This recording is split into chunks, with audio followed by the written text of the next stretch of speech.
Hello സുഹൃത്തുക്കളെ, ഇന്ന് ഞാൻ വന്നിരിക്കുന്നത് ഇഞ്ചി അച്ചാറുമായിട്ടാണ് കേട്ടോ. ഇതാണ് ഇഞ്ചി. ഇത് മുള വന്നിട്ടുണ്ട്, അതിന് കാരണം എല്ലാവരും പറയണതാണ് മുള ഇഞ്ചി. അപ്പോൾ ഇത് ഞാനൊന്ന് വൃത്തിയാക്കിയിട്ട് വരാം. ഇത്രയും വെളുത്തുള്ളി എടുത്തിട്ടുണ്ട്, കുറച്ച് കാന്താരി മുളകും എടുത്തിട്ടുണ്ട് കേട്ടോ. കാന്താരി മുളക് ഞാൻ കുറച്ചേ എടുക്കുന്നുള്ളൂ, അത് നല്ല എരിവുണ്ടാവും. പിന്നെ നമ്മൾ മുളക് പൊടിയൊക്കെ ചേർക്കുന്നതല്ലേ, അതുകൊണ്ട് കാന്താരി ഇത്രേ എടുക്കുന്നുള്ളൂ. ഇനിയും കുറച്ച് കായോ ഉലുവയും കടുകും എടുത്ത് വറുത്ത് വെക്കണം. ഇനി ഇത് രണ്ടും കൂടെ ചതച്ചെടുക്കാം. ഇഞ്ചി ചെറുതാക്കി ഇതെങ്ങനെ കനം കുറച്ചിട്ട് ഇത്ര ചെറുതാക്കിയിട്ടാണ് അരിഞ്ഞിട്ടുള്ളത് കേട്ടോ. ഇനി ഇത് നമുക്ക് വെളിച്ചെണ്ണയിൽ വഴറ്റിയെടുക്കാം. വെളിച്ചെണ്ണ ഒഴിച്ചിട്ടുണ്ടായിരുന്നു. ഇനി ഞാനതിലേക്ക് ഇഞ്ചി ഇടാൻ പോകുന്നു. ഇനി ഇതെല്ലാം നമുക്കൊന്ന് വറുത്ത് കോരിയെടുക്കാം.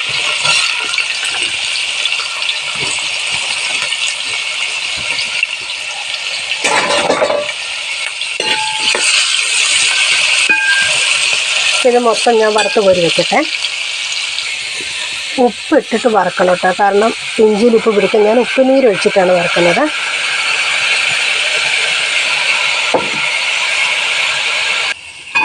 ഈ പാകത്തിന് കോരിയെടുക്കുക കേട്ടോ.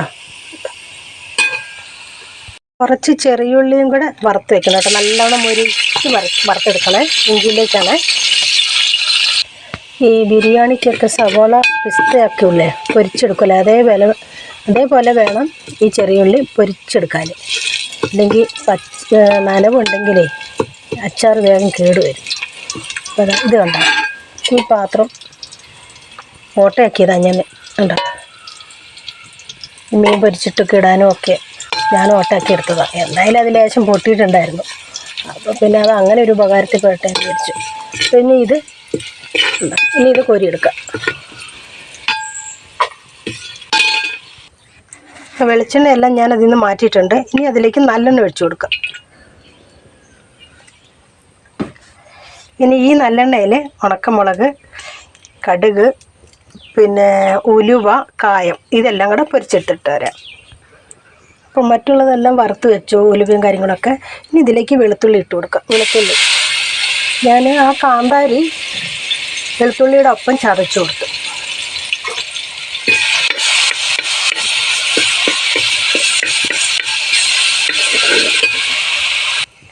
മുളക് പൊടി ഇട്ട് കൊടുക്കാം.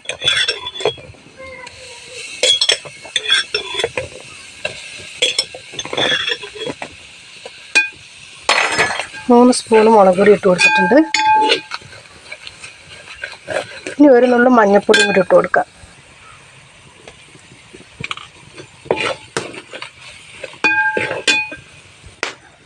കുറച്ച് ഉപ്പ് കല്ലിട്ട് കൊടുക്കാം.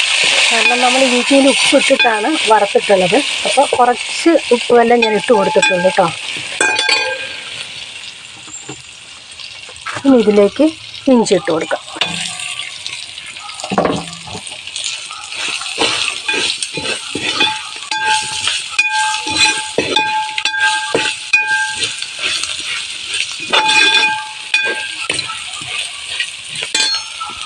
ഇനി വറുത്ത് വെച്ച സാധനം എല്ലാം കൂടെ പൊടിച്ച് ചേർത്തിട്ടുണ്ട്. ചെറിയ ഉള്ളി, ഉലുവ, കായം, കടുക് എല്ലാം കൂടെ വറുത്ത് പൊടിച്ചു, അതാണിപ്പോൾ ചേർത്ത് കൊടുത്തത്.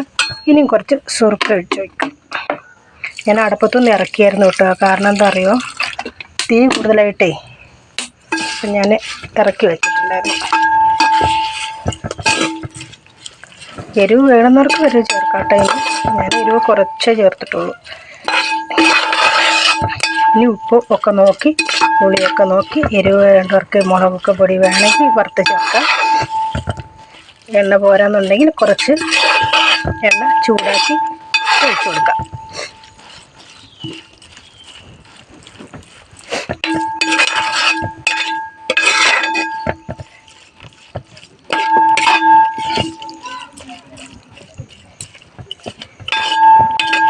അങ്ങനെ നമ്മുടെ മുള ഇഞ്ചി അച്ചാർ റെഡി കേട്ടോ. അപ്പോൾ എല്ലാവരും ഉണ്ടാക്കി കഴിക്കുക. ഒരു വെറൈറ്റിയാണ്. ചെറുള്ളി വറുത്ത് ചേർത്തത് ഒരു പ്രത്യേക ടേസ്റ്റ് കിട്ടും, കാരണം ഇത് ഇഞ്ചി മാത്രമല്ലേ, അതുകൊണ്ട്. ബാക്കിയൊക്കെ കൂട്ടുകളൊക്കെ സാധാ അച്ചാറിൻ്റെ കൂട്ട്. അപ്പോൾ എല്ലാവരും ഉണ്ടാക്കി കഴിക്കുക. ഓക്കേ.